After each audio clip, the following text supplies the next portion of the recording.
Hi everyone, this is Adam again. Real quick, happy Thanksgiving, and I hope everyone's doing well. I'm recording with my laptop today, so I'm gonna try to keep my movements down to a minimum because camera's not of the best quality. Today I'm gonna be talking about immigration and the American dream. It's a commemorative speech dedicated to my grandmother, her father, and her mother. My grandmother was Isabel from Messina, Sicily in 1922, into the dream of a better life. She was an only child, and she was born without a father.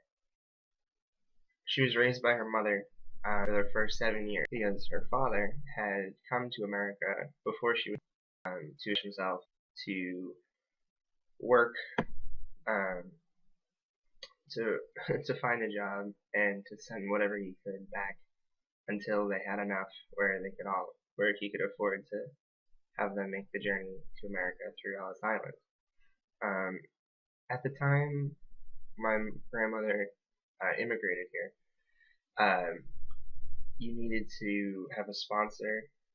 You needed to have proof that you had a place to live, in addition to the other paperwork, which I'm sure is the case still. Um, but for 7 years, my grandmother grew without knowing who her father was. She through and through stories that my great grandmother would tell her. Finally, they had enough money they could afford. I did some research and I actually found that this is the ship that President Wilson, that my grandmother came in on. It was a 2-week voyage in 1928, and I remember my grandmother telling me that to stuff as many ship as they could within reason, but based on your income, based on it was the more money you had, the more comfortable you were. My grandmother used to tell me, I remember her telling me that they were, they were just the conditions were just horrible. And for 2 weeks, that's what she had to deal with.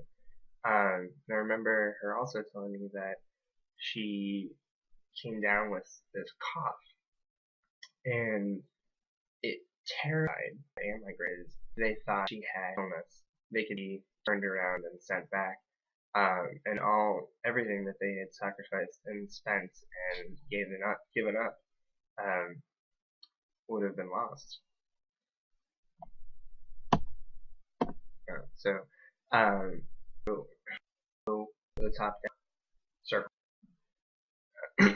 Ever walk in circles around, just thinking that breathing the night air, breathing any air, cold air, or cough, and so I did anything could to try to get rid of her cough, so that when they hit the medical checkpoints at Ellis Island, that they wouldn't be sent back.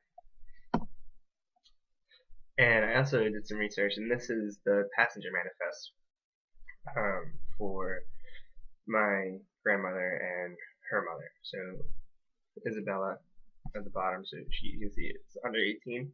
She came to the country when she was, this says 6, but she must have like just been turning 7. Excuse me. Um, and then her mother's Giuseppe. Okay, medical inspection process. Um, my grandmother only went back to Ellis Island after she had had kids and grandkids. She only went back once, and I wasn't with her, but my mom told me that when she saw the stairs, she's kind of broke down because she remembers them when she was a child. And these are called the stairs of separation. Because once they came to Ellis Island, they kind of just they just herded you into different groups. Um, and I'm sure she was separated from her mother at a point, but they had to go through all types of screening, especially medical screening, where they were checked head to toe, and if anything was wrong, they would get a chalk mark on her back and be put either in a hospital Ellis Island has named back, and at the bottom there's some of the signs that they would use to denote a person's unfitness. The one that I know that they put it on your back, but I didn't know that was only if you had a mental deficit.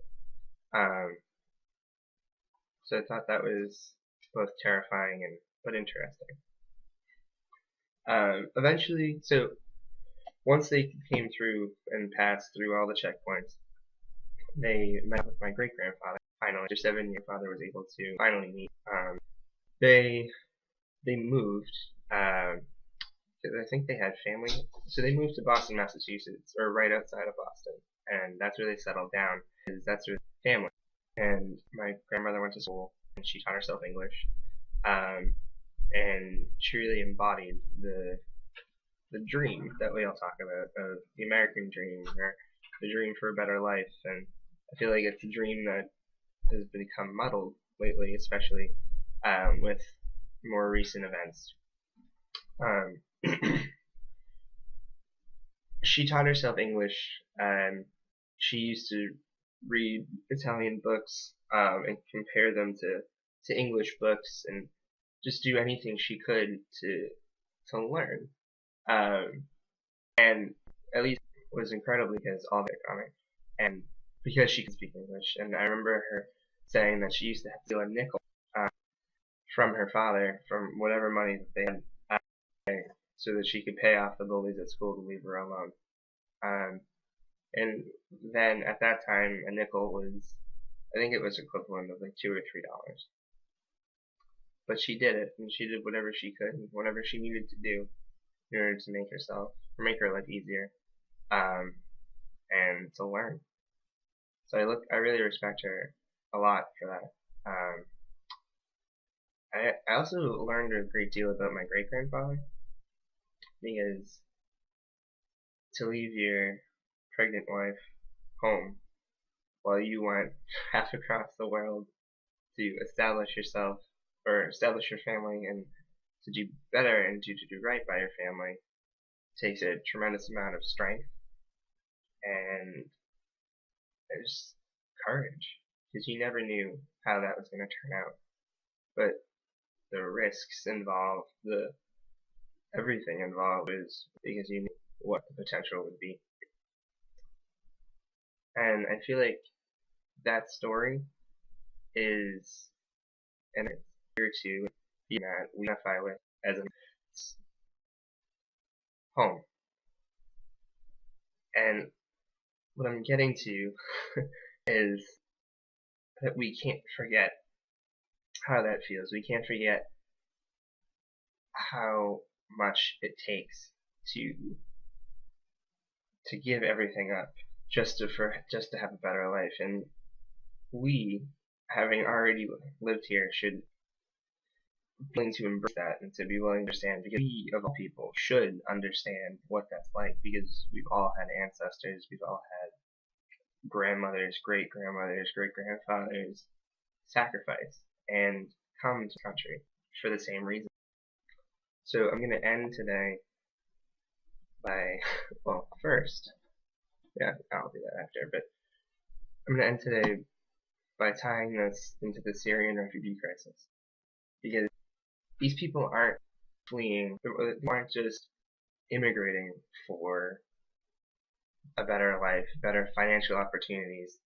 They're fleeing devastation. They're fleeing a leader who bombs and gasses his own people. They're fleeing conflict.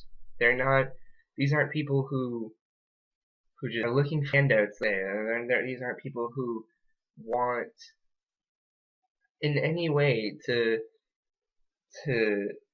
abuse whatever systems we have in place. They're here, and they want to come here.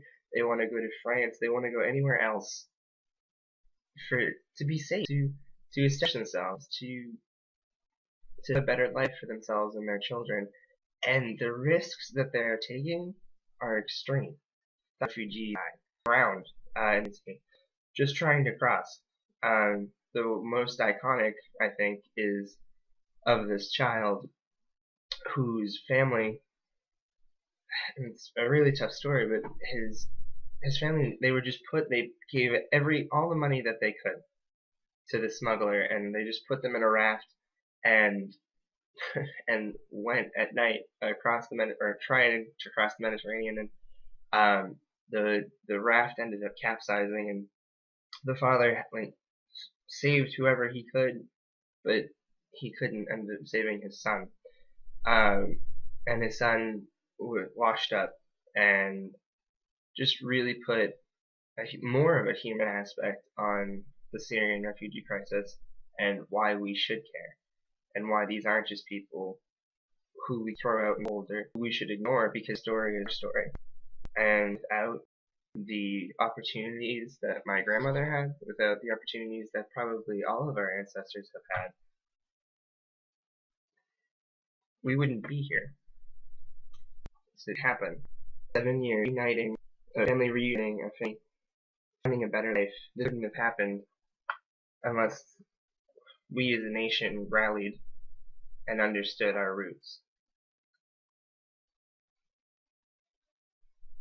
So this Thanksgiving, when you're sitting down and saying what you're thankful for, I just really want everyone to appreciate what they have and do whatever they can to show appreciation and an understanding that this is a human issue. I hope everyone has a great holiday, and I hope you enjoyed this presentation.